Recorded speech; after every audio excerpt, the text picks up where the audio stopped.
If you're new to this channel, welcome. I've been rewatching TLC's show, Welcome to Plathville. This video begins with season 2, episode 6, so if you haven't watched my previous 3 videos, I highly recommend doing so. So, amidst their hurt of not getting the house that they wanted, Olivia and Ethan agreed to get these cute matching tattoos. And obviously this is huge for Ethan because he doesn't really like tattoos and we know how he was raised. And so I guess the week prior, Olivia made a comment about possibly adding on to the tattoo someday, and that really upset him. I was okay with getting a little tattoo if it was going to be like, I guess, our thing. That's exactly what we're doing. But like a week ago, you told me that you didn't just want the little tattoo we settled on, that you're going to add something to it later, which would mean that they wouldn't match. I don't know. I don't know if I'm going to want more tattoos in my life, and I don't know where I'm going to want them. And I can't tell you that right now. But I thought the point of a couple's tattoo was to have 2 little things that are like the same. We are. We're getting the same thing. Well, to me, they're very different. I just can't promise you that I'm not going to add flowers or more pretty things to it later. And to me, it's still going to mean the same thing. I just felt like you didn't really care what I thought or how I felt. I care what you think, and I care what you feel. If you don't want to go get a tattoo today, because of what mine might look like in 5 years, that's valid and you don't have to. I really wanted to go get one together. Okay, then we can.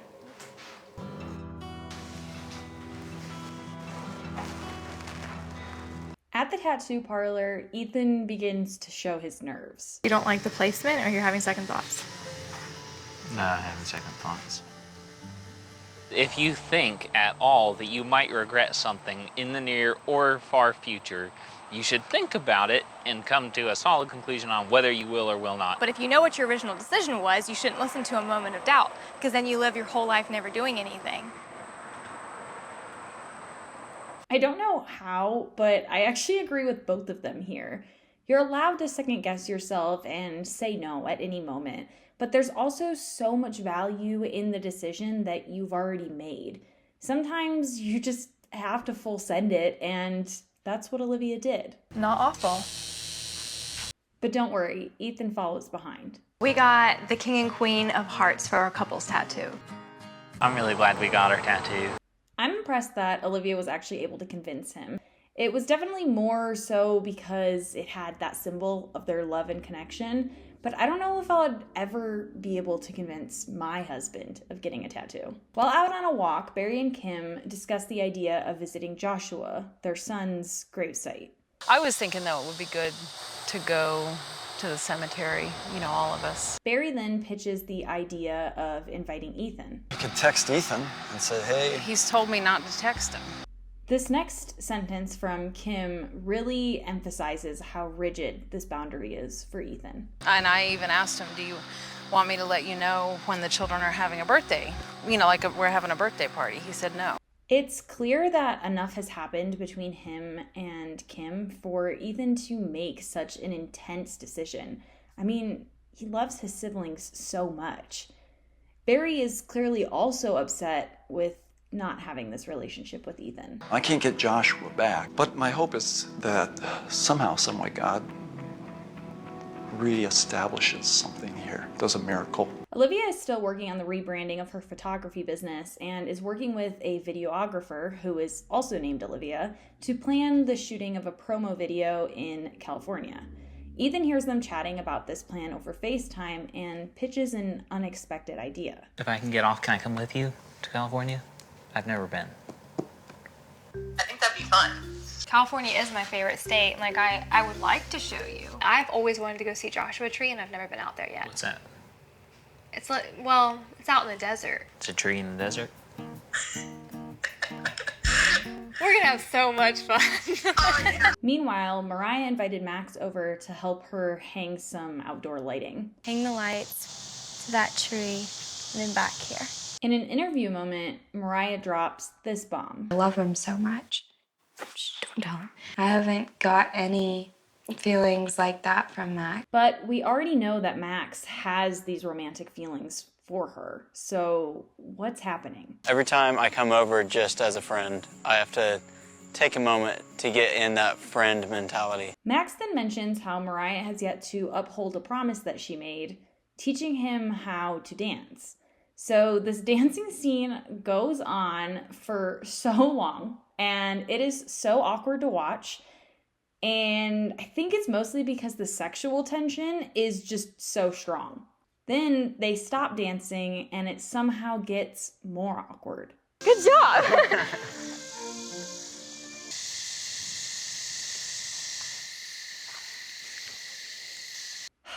I hate this scene. I hated it the first time I watched it. I hate it now. Like, bro, just kiss her.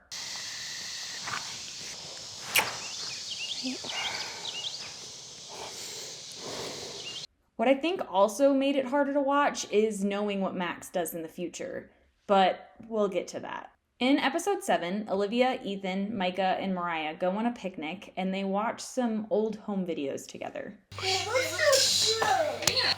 Yeah, ready?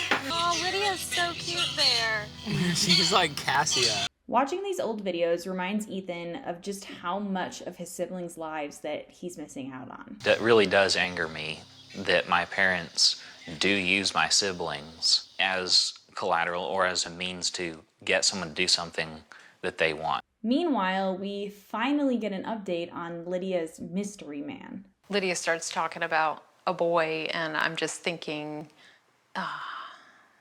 she's only 16. True. So that only gives her 3 years to find a husband. We get all of this build up to hear about this guy just for God to tell Lydia that he actually isn't the one. I don't believe it's his will. I think it's best for me to just step back and wait for the right guy to come along. Out of this conversation, we probably get one of the most likable interactions from Kim that I've ever seen. But I had like 4 ex-boyfriends at our wedding.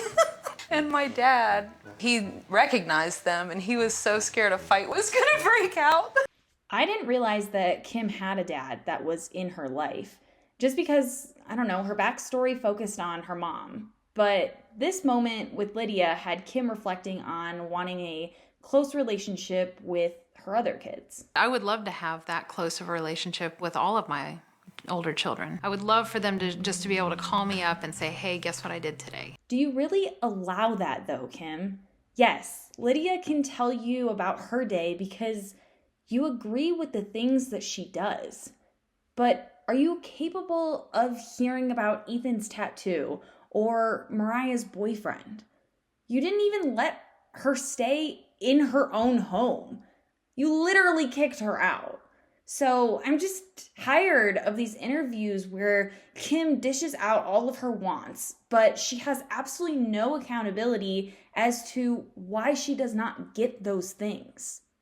Thankfully, though, the last hangout of Lydia and Mariah went so well that Lydia was actually able to go over to Mariah's again. You had a nice long pair of jeans and you cut it into underwear. Her style is totally different than mine. I would describe my style as my grandfather would describe it. Somebody ran out of fabric. Lydia has a more God-honoring view of clothing. I want to present my body in a way that's honoring to God. And I think covering it is an important part of that. While that is totally fine, I do love that Mariah still pushes her to try different clothes in the privacy of Mariah's house. Mariah, I don't know if I can. It's so short. That's not too short, Lydia. That's so cute. Obviously uncomfortable, Lydia covers herself up with a blanket, and then Micah joins in on the fun. Because it feels like I'm hardly in anything. What are you talking about? Micah also reflects on how conservative and shy that he once was. I used to be the same way. I used to be shy. I used to be not very open, but she'll come out of it. She'll find her way in what she wants to do. And come out of his shell, he did. What about this one, Lydia? That one actually has the most likes out of all my pictures. Oh dear. It turns out that Ethan was actually able to get leave and go to Cali with Olivia. The rest of this episode is dedicated to that trip. I'm so excited to explore with you. I'm so excited to show you my favorite state. They stop for dinner in Little Tokyo. I'm gonna spread these legs. You ready? All right, start eating and stop talking. I don't want to go in on him too hard because I can't use chopsticks, but the two-hand technique is definitely creative. I don't know what it was about dinner, but Ethan was just ready to share everything. First time that I ever masturbated, I was 13 years old. It was Sunday morning in the middle of church. I was tired of sitting, so I crawled underneath the chairs and laid down on my stomach to like read a little book. Guys started rocking back and forth. All of a sudden, like, it was like Fireworks? yeah, it's like, man. My parents were sitting right on top of me. On top of your body? No, like Oh, I the was chair laying above. underneath the chairs and they were sitting on top of me. After only a day in LA, they head out to the national park. I can tell that LA is not Ethan's favorite place to be. Out in Joshua Tree, we're gonna be mostly by ourselves and away from mainstream culture. I'm very proud of Ethan for this next moment. What does this do? That's the ejector seat. What's an ejector seat? So if you're in an accident, you can push it and it'll shoot you out. Wait, what? You're pulling my leg. No, my hands are over here. Something's fishy, Ethan. You're smiling too big. This is probably my one time I got her. But I think I got her real good. After a nice drive, they arrive at the retreat they'll be staying at. So I've booked a quiet little desert retreat in Joshua Tree, and honestly, I'm just hoping for a change of pace from downtown LA and just the chance to kind of reconnect and spend some quiet time together. In an attempt to try something new, Olivia and Ethan book a couples massage. So how long have you been a massage therapist? 18 years. Oh, 18 years? That's a long time. I was trying to just relax, and like at points I would almost fall asleep in my massage, and then he just keeps making all these comments. So do you do massages on like people, just people, or do you do animals or something? TLC producers then decide to absolutely throw Ethan under the bus. He was complaining earlier that his feet really smell. So I'm just going to ask you, did his feet smell? I did smell a little bit of an odor, but as a therapist, we just do our work. It seems like the couples massage was actually a great idea. It left Olivia feeling relaxed and Ethan feeling super horny. It was really nice to just kind of lay down, have all that stress worked out. I thought it was kind of bonding in a way. Well, we got a nice massage, so we both smell good, and my feet smell good, so we can have a nice relaxing evening, and we can, you know, do what we do best, you know, smell my feet. And that highly romantic moment ends episode 7. Speaking of romance, episode 8 opens with Mariah and Max going on a double date with Micah and his friend Sarah Lynn. They met over 8 years ago and are just catching up. Basically, this is a date full of 4 Southern Christians who were all homeschooled. Today, Micah, Max, and one of Micah's friends, Sarah Lynn, and I are going kayaking. So how did you pick, like, your major? I just decided to go, and my dad was like, well, you're not going for business if you go to college. And I was like, okay, fine, engineering. My mom has since then changed her mind about it and is really happy. So that does give me a little bit of hope with my dreams and my mom.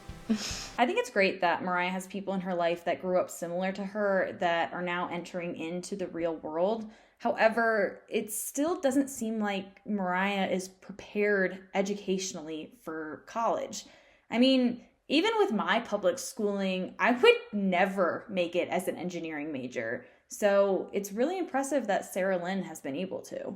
After leaving Joshua Tree, Ethan plans a surprise for Olivia to help the relationship to continue to move forward. My aim is to support your love to come even closer together. Deeper intimacy and more connection and more understanding of one another. We're walking through, you know, these little gardens or whatever, and there's like beds out and under trees, and I mean, I guess you go from a session straight to the bed, and you know, here's your homework, bang it out. You have to take your shoes off or something? Yeah, I think you should take your shoes off and just so you can be comfortable. I don't want to take your shoes off. Okay. You think your feet were gonna stink? No, it was just like a ritual thing that I didn't want to do. It's not a ritual. It's just taking your shoes off as a sign of respect. Now, if Ethan was too nervous to even take his shoes off, I'm not really sure why he booked a spiritual awakening course. So Tantra is an ancient path. that is about expansion and liberation. So we're expanding our limited ideas of who we think we are, of who our partner is, so that we can feel more free, so that we can be more liberated. My perspective on like all the new agey stuff, being in touch in your inner something, I don't know how to use that. Well, for one, Ethan, this isn't new agey. This is a practice that humans have been utilizing for centuries. What would make your relationship so much even more awesome than it already is? Understanding how a woman works. I think the biggest thing for me is enforcing boundaries. So let me see if I understand. If Ethan were enforcing boundaries in his life and in the life that you have together more, that would have you feel safer. This is one of my favorite responses from Ethan. Some of my worst regrets, like that I have in my life, I did not stop or stand up for you when someone was saying something about you that I should have, said, no, you can't talk to my wife like that. It's so interesting to me to see the discourse online about how controlling Olivia has been of Ethan, and then to watch moments like this. Ethan said that completely freely. He says that it's one of his worst regrets. He may have been sheltered and is incredibly naive, but his love for Olivia is clear. That doesn't necessarily mean that they're the perfect couple, though. Transitioning from this emotional moment, Triambaka asked them to share one thing that they really appreciate about each other. I do really appreciate your humor. Your turn, Ethan.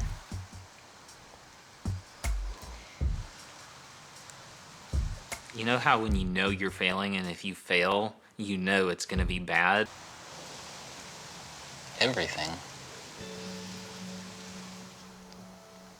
The save of the century.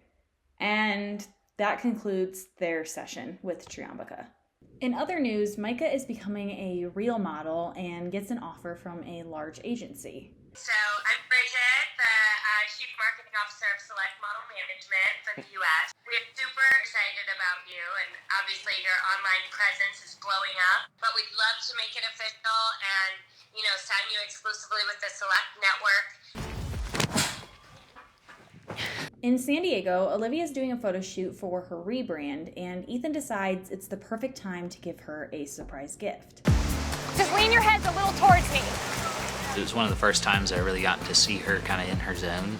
You can see it all over her face, her body language, that she really, really loves what she does. Initially, Olivia thinks that the surprise is just a picnic. This is a good surprise. You like it? Yeah. Cheers to what? Cheers to our future. Okay, I'll drink to that. TLC needs some better microphones. Between the constant cicadas and now these crashing waves, I can hardly ever hear what they're saying. Anyways, it's time for the real surprise. I have something for you. What?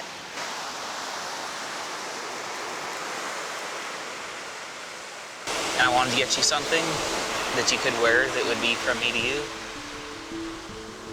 And that would be my way of promising you that someday we will have the wedding you always want. It just kind of symbolizes like a fresh start. Now, if you've been keeping up with Modern Day, this promise wasn't kept. But I don't think that means he didn't mean it in this moment. This entire episode showed Ethan's ability to try. Again, I do fully believe that these two love each other. I just never believed that they were the perfect couple. Shifting back to Cairo, the Plath family decides to visit their deceased child, Joshua's grave, together. At the time, most of us were so little that we couldn't all say Joshua, so we called him Dawa. In previous episodes, we heard Kim and Barry's perspective of what happened the day that Joshua was killed. However, this is the first time that we hear Lydia say she remembers all of it. Yeah, I remember me, Isaac, Ethan, and Mommy were in the Suburban, and she pulled forward, and we felt the bump. And I just remember watching my mom panic and her get out of the car. I didn't really know what happened at the time. I was so little. how insanely traumatizing. We can play the game of should've, could'ves. I'm sure the entire family has done it a million times in their head. The tragedy was Kim's fault, but it obviously was not on purpose. And I will never bring this moment up to include why I don't like Kim. Barry shares something very powerful and important about this moment. You know, when I saw what happened and I saw Kim, I purposed in my heart to never accuse her or, lay heavy on her because I knew she was dealing with a lot. Mariah also acknowledges something important. I think all of us, to some extent, went in a shutdown mode. It wasn't just my mom. I think it's really important to watch these moments empathetically. This family went through one of the worst things imaginable. And I'm saddened that, at least it seems, no professional counseling occurred throughout this mourning and processing. I love that they're able to visit the gravesite now and honor this poor baby Joshua. I do not agree with how these parents have raised their kids, but again, I will never use this horrible moment against them, just as Barry said. With the perspective of holding on to hope and allowing God to help you through the hard times, Barry mentions Olivia and Ethan. That's why I'm hopeful with Ethan, with Olivia. There are many chapters to come. And that takes us into season 2's season finale, episode 9. Micah has officially signed with Select Modeling Agency. Hot off the press. Wow. Yeah. I'm official. Mariah is at a recording studio to record her music. I definitely just want a mix of lots of country and lots of pop. One more take on that verse. If you're always gonna walk in the sunshine, you'll never learn how to dance in the rain. I really like the lyrics and the vision of the song, but I wish Mariah had someone that could help her a bit more vocally. I just don't enjoy her sound. At home, Ethan drops a bomb that Olivia clearly wasn't too prepared for. We don't know exactly when we're moving, but at some point we're moving out of Cairo. I think we should go over and say goodbye. And I also have a thing or two to say to my parents, not being able to see my siblings. He continues. And the reason why I want to go over there is because I know that I have let them walk over both of us. And I don't want that to happen anymore. Although skeptical, Olivia isn't opposed. I would do anything to hug your little siblings. That we should go over and just, tell them we love them. And Okay, let's get it over with. let's go. And I can stay in the car? Yeah, if you want to. The level of anxiety that Olivia shows in this next clip makes me believe that there is so much more that has happened between her, Kim, and Barry. And it's clear that she is absolutely terrified of these people. Yeah, if you park right here, I can't see the front door. No. Can you back up a little bit? I can understand her anxiety, though. Historically, Ethan has not stood up to his parents, so this is a really big deal. I mean, I'm anxious watching this, and these people have no idea who I am. Although nervous, Ethan says exactly what he's there for. I'd like to say goodbye to them and say goodbye to you. This isn't a debate or conversation. This is my statement to you. I want both of you to know that I love Olivia more than you will probably ever know. And I really don't understand why either of you felt the need to say the things you've said about Olivia. And I don't even know if you two know what that has put her through and put me through. I'm not gonna let that happen again. I didn't say anything because I had respect for you. I'm surprised they let him talk this long. Well, I mean, you don't want to debate. So, I mean, I hear you, and I know that you've been through a lot. I know that you've both been through a lot. Yeah, thanks to you. You tell her, Ethan. I did tell you this once before, and you said have a nice life living in bondage. Those are your exact words. When people say bad, nasty things, it's not the person that said them that remembers it, it's the person they were said to. Well, if I hurt you, I'm sorry. Well, it's very nice of you to say that on camera in front of everyone. In a post-interview, Barry explains that what he meant by that statement was that if you aren't willing to forgive someone, you are in bondage to that unforgiveness. Either way, I don't think it's a fair statement to say to someone that you're actively hurting. And it doesn't really matter if that hurt is intentional or not. Things get a bit more heated when Ethan asks for the kids to go out to the car to say goodbye to Olivia. With all due respect, she doesn't want to see With all either due of you. respect, I have a really hard time with you coming over here and saying everything you just said and not even wanting to hear our side of the story. So have Olivia come up here to say goodbye, or we can just have them come. We'll all just be right here. We won't say a absolutely not. word. Okay. Absolutely not.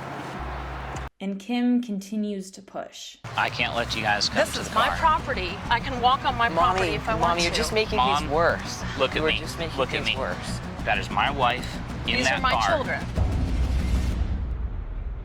Isaac said it best. She's just making it worse. You win, Kim. You've taken Ethan's siblings away from him. Now stop for just a second and let them say goodbye. If it's going to be a big deal over Olivia saying goodbye to the siblings with me, then I guess we'll probably see them all when they're 18. But I feel like that's your call. It's his call. You're the neck that turns his head. And we all know that's how it's always been. Ethan is spicy, but it's not over yet. Oh, let's go say hi to Olivia. Dad. What? You are not going to walk over to guys, my wife. guys, You look. understand? It's clear that this goodbye to Olivia will not be happening, so Ethan just says his goodbyes. Bye, Lydia. I love you. I love you too. See you all later. Now, I'm sure this moment was hard for her, but Kim lets out some of the ugliest noises here, and I just don't feel bad for her or Barry at all.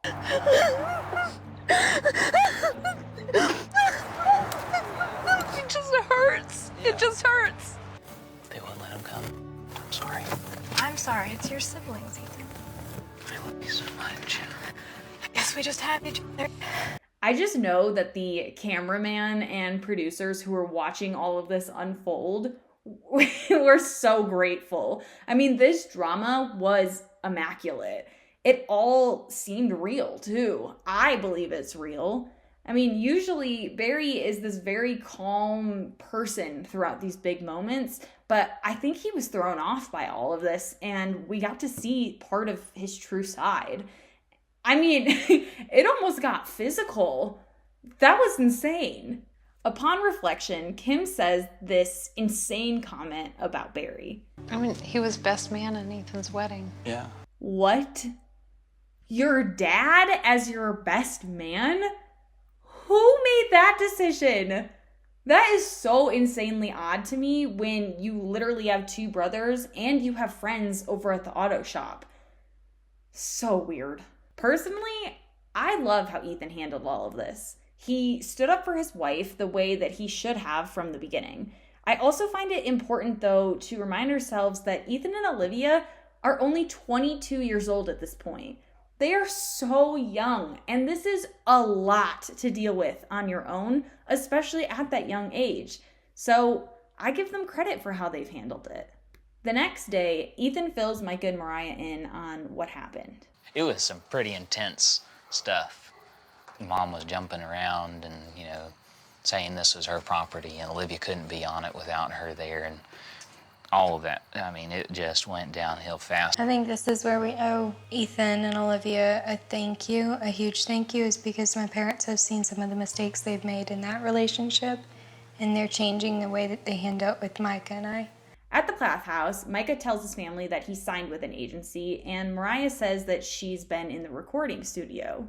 Kim says something that was shocking to me when I first watched. I have this thing that I've just always had in my head, like a picture of you on stage, and you've got a guitar and you're singing on the mic, and it's like a big arena, and I'm there and I'm in the back somewhere, like watching and cheering you on? My mom saying for like the first time that I can remember, really just even mentioning success and that she could see that in me was like, I don't know, it was a really, really good feeling. Micah then tells the siblings what they were actually there to do. Hey, little girls, you know, Ethan and Olivia still love you, right? Yeah. They love you lots. And this moment is why I tend to be more forgiving of Barry versus Kim. Ethan and Olivia wanted to say goodbye to the children. I do wish I could go back and do that moment differently, because that's one of those instances where, you know, I probably made a mistake. You know, thinking about it, yeah. What harm would it have been just to say goodbye? Exactly, Barry. Now, if only you would say that to Olivia and Ethan and not the cameras. To end out the season, Kim plans a surprise for the family. I love this ending because although the drama is so much fun to watch, the joy of this next moment is also great. And I caught myself laughing with the Plath family. Do you know what this is?